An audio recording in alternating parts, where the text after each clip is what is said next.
The packet that came out contained the new proposed agreement for the Hudson Softball Association.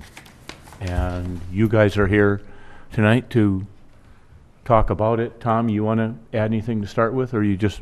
No, I don't know if they have any special requests, but they just sent us a letter indicating that the Hudson Softball Association would like to renew the contract for the concession stand at Hudson Grandview Softball Complex, ball field complex. Yeah, I've heard no complaints from citizenry or any of the other users or anything of any kind regarding them over the last couple of years. So, I mean, I don't see any problem there whatsoever. So then it would just be a matter of if everything stays the same, we Yeah. do have a concession agreement, Mhm. and we would just modify it for Next year. current year for 2016. And you gentlemen are, Nope, just Derek. oh, I thought it was the guy's body too, Derek. Okay. Derek, you want to take the stand and introduce yourself? I'm Derek Rasmussen with Hudson Softball Association. And last year we were at 6%, and I would like to continue that agreement with 6%. Yeah, I apologize, this says 8, and I didn't have the amendment in here, but. It is we going to be just at the got- 6? Yeah, it Okay, was 6. that we had last year. Yeah. Have your numbers changed? Are you expecting any changes this year versus last year as far as the number of people participating? It might go up a little bit on Sundays, but all the rest of the week will probably be about the same. Okay, Okay. so you're not expecting a substantial increase in attendance or participation? No. Okay. Chair will entertain a motion to approve the contract for 2016. I will make the motion to approve the contract for 2016 with a 6% gross sales in there. Okay, is there a second? I'll second. It's been moved and seconded. Any further discussion or questions? If not, the chair will call the question. All those in favor say aye. Aye. Motion carried. Thanks, guys. Thank you, guys.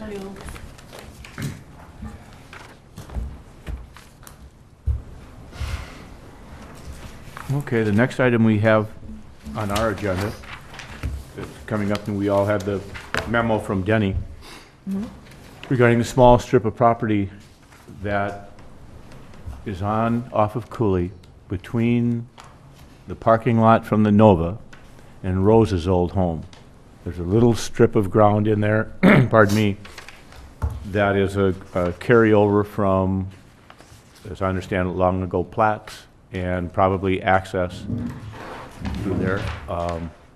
I never knew it was there, and that property used to belong to us. There's a cave there, though, if you don't, another cave there if you don't know that. It's been recommended on the part of Denny, and it was in the packet, that city's gonna transfer that property to the owners of the Nova. They now own both sides of that parcel. Tom, you have anything you want to add? I think that it would have to be a recommendation, it should be, have a recommendation from the park board to transfer any land from this, the city to any residents. The other thing that, I don't know if it was included in your packet, but maybe you guys got also that Resolution 1-86 states that the citizens of Hudson shall be notified of any proposed sale or other disposal of public parkland by means of a Class 2 notice, which is 2 weeks in the local paper, and given an opportunity to voice their objections at a public hearing. So if the park board would recommend moving forward with this request, I would think that according to this resolution that it'll have to be noted in the Hudson paper for 2 weeks, and then have a public hearing at the next meeting after the notices are published. That's the way I think the procedure should be. And then it would go to the Common Council for discussion there. Okay. So everyone clear on on how we go? I think that's the procedure that Denny suggested, that would be the way we'd have to go, or the way to go about doing it. So that being said, again, the chair will entertain a motion to look into doing that. I'll make a motion to transfer the property per the memo that was out. Okay. Yep. I'll second it. Moved and seconded. Is there any clarification that anyone needs at this point? Yeah. Sure, go right ahead.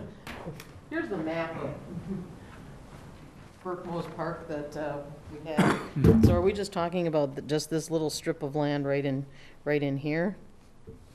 I believe so, So that's, yeah.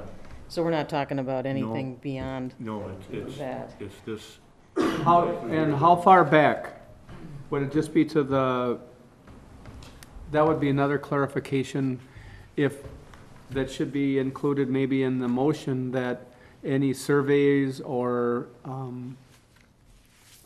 legal fees would be paid by, I assume, by at their request, by the people requesting. And the other thing would be, how far, what's the depth of the property?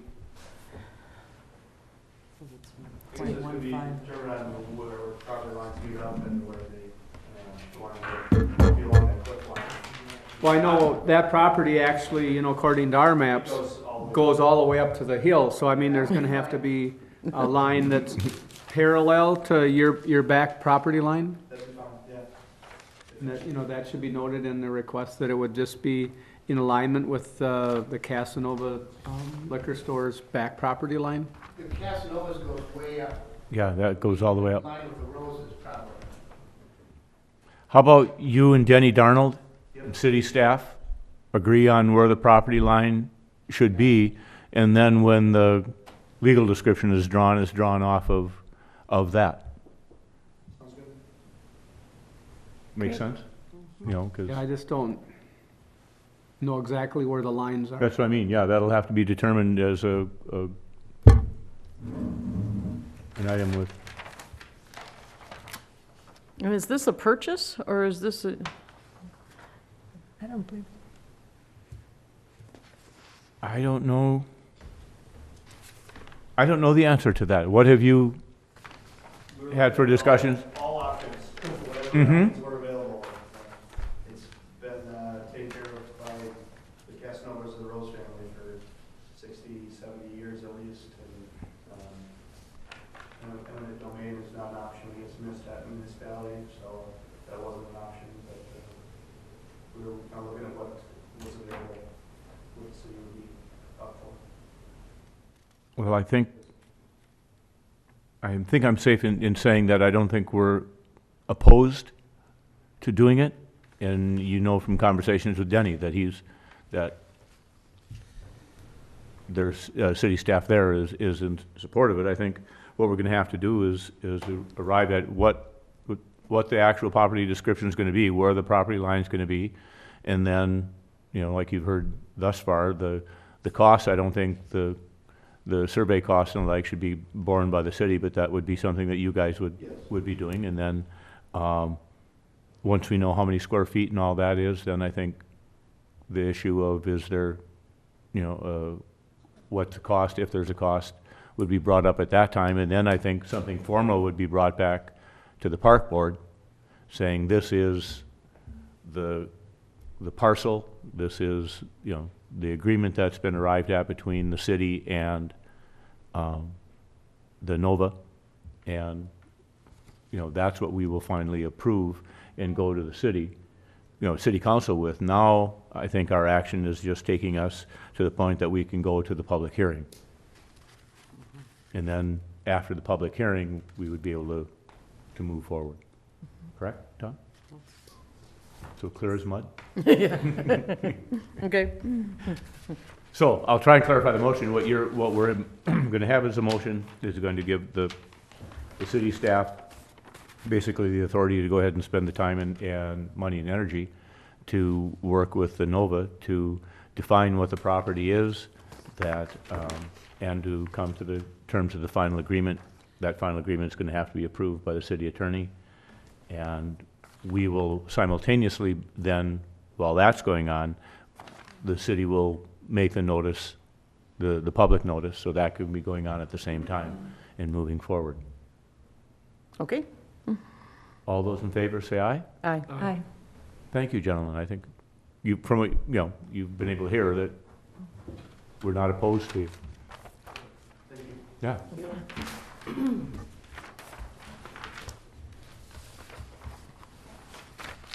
Oh, the mooring fee. You want to take the stand right away, or? Okay. Yeah. Recommendation, Tom's recommendation. Tom, why don't you? Just, I don't feel the need that the fees have to be increased at all. Just basically move forward with the same fees schedule that we've had in the past. Is there a motion to that effect? I'll make a motion. I'll second. Moved and seconded. All those in favor signify by saying aye. Aye. Aye. Aye. Motion carried. Next item will, $560 annual. okay. Boat launch fees. We've gone round and round and round and round with the DNR on this one over the boat launch fees over the years for a little history to new people on the park board. We used to be able to, it's a park and a boat launch that was paid for and built by the citizenry of Hudson. It's not a state, but there's a law in the state of Wisconsin that we can only charge what the state charges at state boat launches in facilities. We had, Tom, can we still have our Hudson resident only spaces reserved? We can't even do that Spaces, anymore. we don't do the spaces. So we can't even do that. We used to maintain a line of spaces for Hudson residents so that on busy weekends, at least Hudson people would be able to get access, but we can't do that. So we're pretty much hamstrung to what we can charge for our boat launch fees. So Tom, we're gonna stay with, There is a possibility that currently the daily fees for residents is $7, and per statute, state statutes, NR 1.9111 allows the base fee to be equal to the daily park entrance fee for residents, and the non-residents up to 150% of that base fee. So currently, we're at $7 for city residents and $10.50 for non-city residents. This year, for the Wisconsin State Park rates, they have increased their daily fee to $8, and out-of-plate vehicles with out-of-plate states are $11. So according to the statutes, we could Okay. raise our rates to $8 for city residents, and if my math is right, it's 150% of $8 is $4, so that would be $12 we could raise. So we could be at 8 and 12. One thing, although, like we talked about the fields, ball fields, we were like $1,000 under our lighting budget, and everything was very close with the current ball field budget. With the boat launch fees, we've noticed that it's been so active, there's been so much activity that we have to have a boat attendant or a boat launch attendant there just about all day on Saturdays and Sundays. The other thing we've experienced is a lot of the boaters, we're getting a lot of damage on our docks, which has increased our operating budget along with the staff time. The other thing is when people launch, or not launch, but power load their boat, it pushes the sand back, and we've had to have, some excavators down there with, some heavy equipment and bringing the sand back so we don't have such a big drop off. So that would be my only concern, would be that the boat launch is costing us a few more dollars. So, I mean, We would be in line with, what the state statutes if we would raise our fees to $8 and $12. And what do Kings and Beanies and the neighbors charge? Still much higher than Yeah. that. We would still be lower than most of the other boat launches, the private boat launches. So And- that's just an option, but I said that we have experienced some higher operating costs due to, just the number of people down there and, labor costs and some, just general maintenance in the boat launch. We can't give season passes anymore to Hudson residents. Yes. We can still? Yeah. Yep, and then Okay, so good. currently, the season pass for city resident is, you can charge $10, or 10 times the daily fee, which currently it's $70 for a city resident and $105 for a non-resident. If we would increase up to the state park standards, it would be $80 for a resident, city resident, and $110? 120. 120 for non-resident, Okay. non-city. Well, I think we should raise them to the level that we Yeah. can. Do you anticipate any complaints or a large number of complaints if? Yeah, it's a small increase. I mean, for a Yeah. city resident, it's $1 or Mhm. $10 for a season pass. Yeah. I think it's very minimal. Yeah. Mhm. Well, and if gas prices stay where they are, then we'll probably Oh, have and the even boat more. launch is packed all summer. Yeah. Yeah, we'll have even more business there. Okay, Yeah. Okay, we'll need a motion to that effect then. I'll make the motion. It's been moved and seconded I'll second. to raise our fees To according to the 8 and 12. 8 and 12, 80 and $12 120. and then the $80 and 120 for the season passes. Okay. All those in favor say aye. Aye. Motion carried.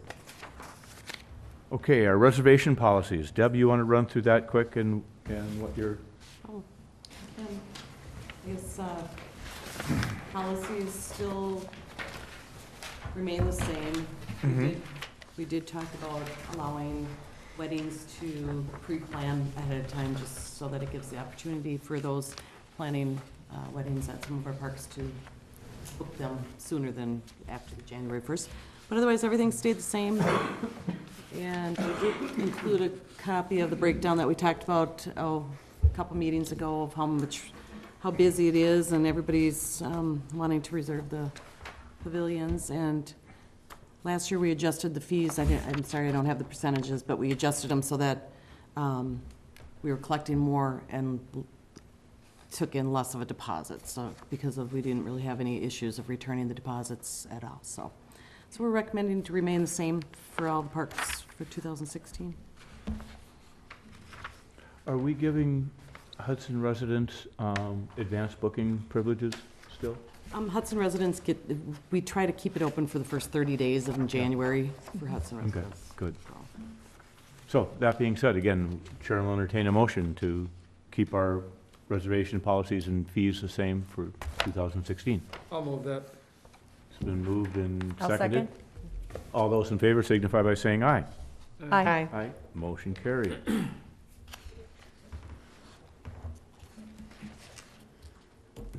User fees was within that, so Sorry about that. all we need is our updates from Tom. They're finally cold enough to make ice, huh? Yeah, make it nice. We're gonna suggest to public safety that we look at adding some additional streetlights to the sledding hill.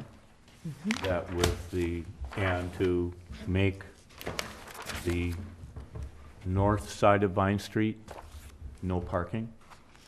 As well as about 3 parking stalls back from each side of the intersection as you go back down 10th and down 11th, so that people who are, when all the cars and everything are there, people can't see around the corner, the pull in, or kids dashing, it's a little bit dangerous, so we're gonna have just an observation to public safety on that one. And right now, there's one light off hanging to the north that illuminates that area.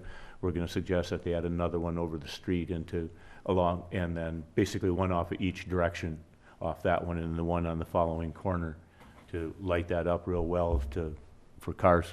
At night, they really come down there quite fast, and I know when I came down here tonight for this meeting, there were still kids sledding and playing there, and they'll be there till 10 o'clock tonight. And, well, maybe probably not tonight with it being as cold as it is, but they stay well into the night. And it is dangerous, so. Yeah. And if anybody sees anything else like that around the parks right now with the new street lights or whatever, that if we need to add more lighting in places, we should be looking at doing that for safety reasons or those kinds of things if you notice it. But the sledding hill is really getting a lot of, we have some snow. And I'm sure they're making ice real quick, if they can. Plowing, they've gotten by quite easily so far. Yeah. Yeah, keep that. Deb, do you have anything that? Well, I'm sure Tom was just gonna give you an update on Burton Park, Yeah. that we're making ice. He can finish. Oh, I had to get my inhaler. We're just going through the what's going on in the parks, that their kids are sledding and you're trying to make ice. Yeah, so, excuse me. Burton Field Park, restroom renovations, slowly finishing. I think we got the urinal to install and toilet paper holders and things like that. Warming house we tried to paint the other day. We have heaters going inside, but the outside walls are so cold that the paint took a long time to dry, so. But it looks pretty good, and the guys have flooded twice today. We got a couple guys flooding right now, tonight. So we'll try to flood 3 times tomorrow. We plan on opening Friday after school. Great. Sliding hill, yeah, that's really popular. So other than that, And all the playground equipment for the Hudson Hospital Foundation did arrive. It did, good. So that all came in time, so that's in storage. Excellent. we're gonna have a busy summer with the playground, transferring the playground equipment to Picnic Point. And I think that we mentioned last time, the trails system was completed down at Picnic Point, along with another loop from the lower trail by the boat launch up to the second trail, so anyone that is on the lower trail can actually navigate up to the First Street without going through the parking lot. And then we have the new trails up at Prospect Park that go from the restroom up to the pavilion, and then up to those big steps that come down from the upper level. Okay. So those got done. We have been converting the LED decorative lights down throughout the park. I think we have the Dyke Road and then the north end to do yet, but we have some electrical issues we have to deal with. But other than that, I think things have gone. We had a really great year in the Yeah, the park. fall was nice. One thing, we did get a request, we can't discuss it now, but there's a group that would like to see some more environmentally friendly fertilizers and no pesticides used in some of the parks. So I've got some literature. I've met with some local people from the area here, and we've talked a little bit. So we'll see, maybe next meeting we can just, maybe put that on the agenda. And we have tried some different products in the past.